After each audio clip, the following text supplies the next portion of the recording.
বাংলাদেশ জাতীয়তাবাদী দলের বিএনপির ভারপ্রাপ্ত চেয়ারম্যান জনাব তারেক রহমান ২৫ ডিসেম্বর ২০২৫ বাংলাদেশে ফিরে এসেছেন লন্ডন থেকে প্রায় ১৭ বছর নির্বাসনের পর। দীর্ঘদিনের এই প্রত্যাবর্তন লোকজনের মধ্যে ব্যাপক রাজনৈতিক উত্তেজনা, আলোচনা এবং সামাজিক মাধ্যমে নানা মন্তব্য ও জল্পনা তৈরি করেছে। তার পেছনে ভিড় ও সমর্থকদের উচ্ছ্বাস এই প্রত্যাবর্তনকে শুধু ব্যক্তিগত নয়, বরং বাংলাদেশের রাজনৈতিক ভবিষ্যতের একটি মাইলস্টোন হিসাবে দেখা হচ্ছে। তারেক রহমান ২০০৮ সালে মৃত্যুল্লি পর চিকিৎসা নেওয়া ও নিজেকে রাজনৈতিক নির্যাতনের শিকার হিসাবে অভিহিত করে লন্ডনে যান। এরপর দীর্ঘ সময় বিএনপির ভারপ্রাপ্ত চেয়ারম্যান হিসাবে দলের নেতৃত্ব দিয়েছেন বিদেশ থেকে বার্তা ও সিদ্ধান্তের মাধ্যমে। তার এই দীর্ঘ নির্বাসন শেষ হবার পেছনে বেশ কয়েকটি বড় কারণ কাজ করেছে। পূর্বের আওয়ামী লীগ সরকারের শাসনামলে তারেক রহমান ও বিএনপি নেতাদের বিরুদ্ধে বিভিন্ন মামলা নথিভুক্ত ছিল। তবে ২০২৪ সালে সরকার বদল এবং পরবর্তী রাজনৈতিক পরিবর্তনের পর বেশ কিছু মামলা পরিত্যক্ত বা বন্ধ হয়ে যাওয়ায় তিনি স্বদেশে ফিরতে সক্ষম হয়েছেন। বর্তমানে বাংলাদেশে অন্তর্বর্তী সরকার চলছে এবং আগামী ফেব্রুয়ারি ২০২৬ সালের সাধারণ নির্বাচন সামনে রেখে বিএনপি তাদের প্রার্থী ও নেতা হিসাবে তারেককে সামনে আনছে। এই প্রেক্ষাপটে দলের নেতা হিসাবে দেশে উপস্থিত থাকা গুরুত্বপূর্ণ হিসাবে বিবেচিত হচ্ছে।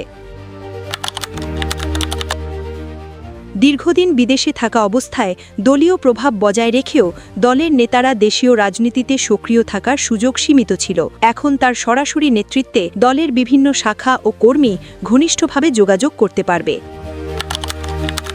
তারেক রহমানের দেশে প্রত্যাবর্তনের মূল উদ্দেশ্য বর্তমান পরিস্থিতিতে রাজনৈতিক নেতৃত্ব ও অংশগ্রহণই বলেই মনে করা হচ্ছে। তিনি নিজেই তার আগমনের পর ভাষণে ঘোষণা করেছেন যে তার লক্ষ্য হল একটি নিরাপদ ও সমৃদ্ধ বাংলাদেশ গড়ে তোলা, যেখানে সব ধর্ম ও সম্প্রদায়ের মানুষ নিরাপদে বসবাস করতে পারবে। এছাড়া এই প্রত্যাবর্তন রাজনৈতিক দলগুলির মধ্যে সুস্থ প্রতিযোগিতা ও গণতান্ত্রিক লক্ষ্য পুনর্জীবিত করার ইঙ্গিত দিচ্ছে। দলের কর্মকর্তারা বলেছেন, তার বিদেশে থাকা অবস্থায় ক্ষমতায় থাকা শাসক দলের গোড়ায় থাকা বিরোধিতার জন্য অনেক বাধা ছিল, যা এখন কিছুটা কমে গেছে। সংযুক্ত খবর ও সূত্র অনুযায়ী চীনের ক্ষমতাসীন কমিউনিস্ট পার্টি সিপিসি তারেক রহমানকে ভবিষ্যতে চীন সফরের আধিকারিক আমন্ত্রণ জানিয়েছে। এই আমন্ত্রণ ২০২৫ সালের জুনে একটি উচ্চ পর্যায়ের দ্বিপাক্ষিক বৈঠকে জানানো হয়, যেখানে বিএনপি প্রতিনিধি দল অংশ নেয় এবং পার্টি টু পার্টি সম্পর্ক গড়ে তোলার ইচ্ছা প্রকাশ করা হয়। চীনের পক্ষ থেকে এই আমন্ত্রণের পেছনের বিষয়গুলো হতে পারে দলীয় সম্পর্কের সম্প্রসারণ। চীন শুধু সরকার নয়, বিভিন্ন রাজনৈতিক দলের সঙ্গে সরাসরি সম্পর্ক গড়ে তুলতে আগ্রহী। এটি ভবিষ্যতের রাজনৈতিক পরিবর্তনের ক্ষেত্রে চীনা কার্যক্রম বা সহযোগিতার সম্ভাবনার জন্য একটি প্রস্তুতি হিসাবে দেখা যেতে পারে।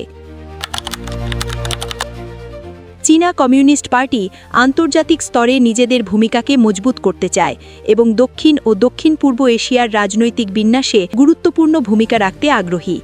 এই প্রেক্ষাপটে বিএনপির নেতৃত্বের সঙ্গে সম্পর্ক গভীর করা চীনের একটি কৌশল হতে পারে। চীন আগ্রহী যে বাংলাদেশের কোন সরকারি ক্ষমতায় আসুক, সে দেশের একটি স্থিতিশীল কৌশলগত পরিবেশ বজায় থাকবে, যেখানে তাদের অর্থনৈতিক ও কূটনৈতিক স্বার্থ রক্ষা করা যাবে। সুতরাং তারেক রহমান সত্যিই যখন চীনে যাওয়া নিশ্চিত করবেন, তা এখনও সময় ও পরিস্থিতির উপর নির্ভর করবে। তবে পলিটিক্যাল আলোচনা, সম্পর্ক গঠন এবং রাজনৈতিক কূটনীতি এসব বিষয়ে সেখানে আলোচ্য থাকতেও পারে।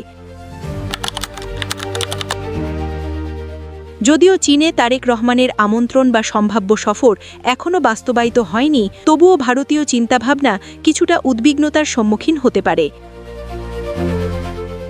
বাংলাদেশে রাজনৈতিক হেরফেরের ফলে ভারত ও চীনের প্রভাবের সম্পর্কে একটি নতুন চ্যালেঞ্জ তৈরি হচ্ছে।